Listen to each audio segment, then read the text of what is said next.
سلام عزیزای دلم، اومدم به یه کارگاه نباتسازی فوق‌العاده که بهتون نشون بدم که این نبات‌های خوشگل اصلا چجوری ساخته میشه.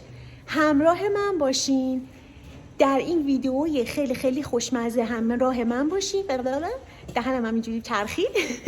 همراه من باشین و از این لحظات لذت ببرین. با تشکر از یزدیای خونگرم. بچه اومدیم به کارگاه آره. تولید نبات. اولین مرحلهش آقا سجاد کدومه؟ اولین مرحلهش اینه که شکر رو اول میریزن داخل این پاتیل با آب قاطی میکنن. اوه چقدر گنده است، ناخونی مقایسش کنیم. واه.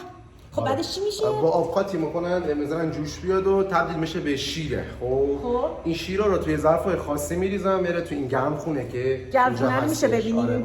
بچه‌ها بریم گرمخونه. توضیح بدم که وایسین. گرمخونه شونه. اوه این گرمخونه است، چقدرم گرمه. اوه اینا چی ان الان؟ همینایی که کلا یه نبات کاسه میشه یا نبات پرده میشه. کلا اینا کلا ظروفیه که همون شیرهایی که تو میریزنه. آها اینا شیره های نباته. چرا باید گرم بمونن آقا سجاد؟ چرا باید گرم بمونن؟ مگه نباید بس سفت بشن؟ دیگه باید گرم بشه که اوه بچه دیدین؟ اینجا تو این گرم خونه اینجوری میمونه؟ این کلا تو دمای خیلی بالا باید باشه که کلا این شیره تبدیل به کریستالی بشه که کلا نباتش هم جون در بیاد اینجوری. آها مثل همون حالت کریستالی نبات بشه. بچه ها ببینین چقدر اینجا پره ها بچه ها، پر ظرفه. تو دمای چند درجه الان؟ بچه ها دمای 60-70 درجه. به قول آقا سجادینا اینا باید بمونه تا گرم بمونه که حالت کریستالی اون نبات خوشگلی که میرین خورین بعد از آشماشاتون که نفخ نکنین. درسته؟ بله چای نبات یزدی که خیلی معروفه. ها چای نبات یزدی من نخوردم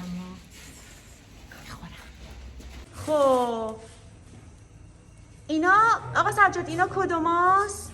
اینا همون نبات کاسه هستش. همون خود نبات که برمی‌دارم مش ته ظرف هستش که همون نبات کاسه. حالا یا همینجوری ظرف میشه کلا میگن نبات کاسه یا میشکنن حالت لقمه طوری در میارن میگن نبات لقمه کلا.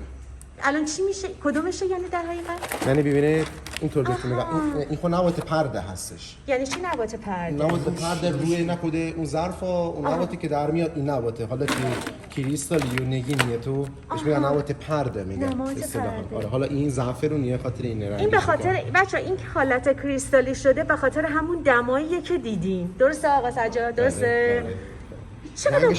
رنگش هم خاطر اینه که به خاطر که زعفرونی هستش. اینا به خاطر اینکه نبات زعفرونیه. اینا نبات این تگ خود همون ظرفان هستش، نبات کاسه یا تخت اصطلاحاً میگم. اینا هیچی بهشون اضافه نشه. یا همینجوری تیکای گنده برمی‌دارن میذارن تو کلا خود جبل میشه نبات کاسه یا میشکنن همونا لقمه طوری در میارن نبات لقمه. که همونجوری خورد به دست شماها میرسه. حالشو ببرید.